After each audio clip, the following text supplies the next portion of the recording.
Olha só, a derrubada da tese do marco temporal no Supremo Tribunal Federal causou preocupação para as entidades aqui do nosso estado. A instabilidade jurídica, principalmente dos pequenos produtores rurais, é uma das queixas dos setores, que não têm garantia sobre as terras já demarcadas.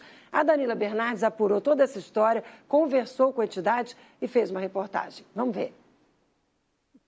O fim da segurança jurídica para os proprietários de terras hoje no Brasil. É assim que entidades ligadas ao setor agrícola estão resumindo a decisão do Supremo Tribunal Federal de não existir um marco temporal para demarcar terras indígenas. Qualquer propriedade, seja ela pequena, média ou grande, ou urbana ou rural, poderá ser afetada por uma reivindicação e essa área eventualmente poderá ser demarcada.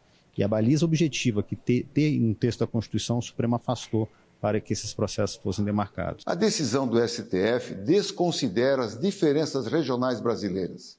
No caso de Santa Catarina, onde vivenciamos situações especialmente consolidadas em virtude de nossa colonização, é fundamental a modulação na aplicação da decisão, sob pena de sérias consequências econômicas e sociais. O julgamento no STF se arrastou por anos. Ontem à noite veio a decisão. Por 9-2, o Supremo decidiu que mesmo terras que não eram ocupadas pelos povos indígenas antes da Constituição de 1988 podem ser demarcadas. Comemoração de povos indígenas de todo o país que vieram acompanhar em Brasília.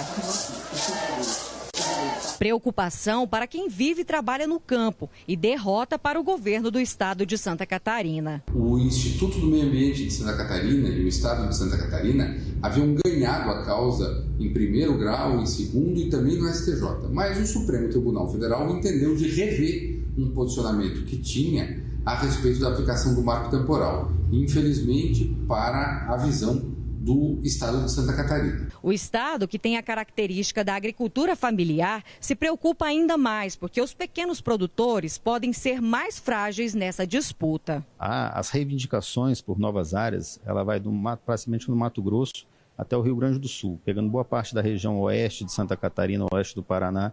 E essas áreas serão impactadas porque há muitas reivindicações.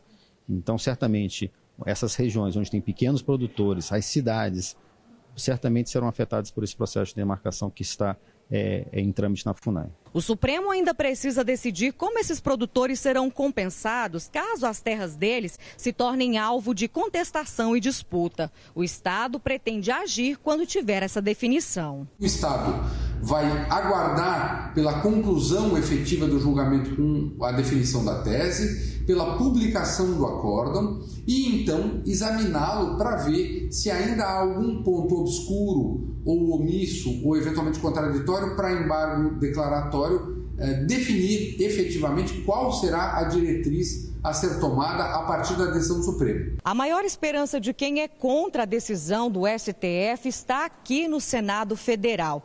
A Casa analisa uma proposta que já foi aprovada na Câmara dos Deputados que cria um marco temporal para a demarcação de terras indígenas. O texto está na Comissão de Constituição e Justiça.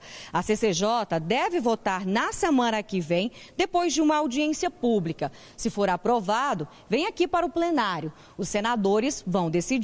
Caso vire lei, o assunto só volta a ser discutido no STF se tiver algum pedido de contestação. A Confederação Nacional da Agricultura, a CNA, está preocupada com essa falta de definição. Essas áreas eventualmente demarcadas são declarados nulos os títulos de propriedade. Então os produtores saem sem ter direito à indenização, o que gera um grande conflito no campo. Então nós precisamos trabalhar agora junto ao Supremo Tribunal Federal para que conseguimos garantir o direito à indenização pela União, por esse erro da União cometeu. Além disso, nos esforçar no Congresso Nacional para que restabeleça essa segurança jurídica.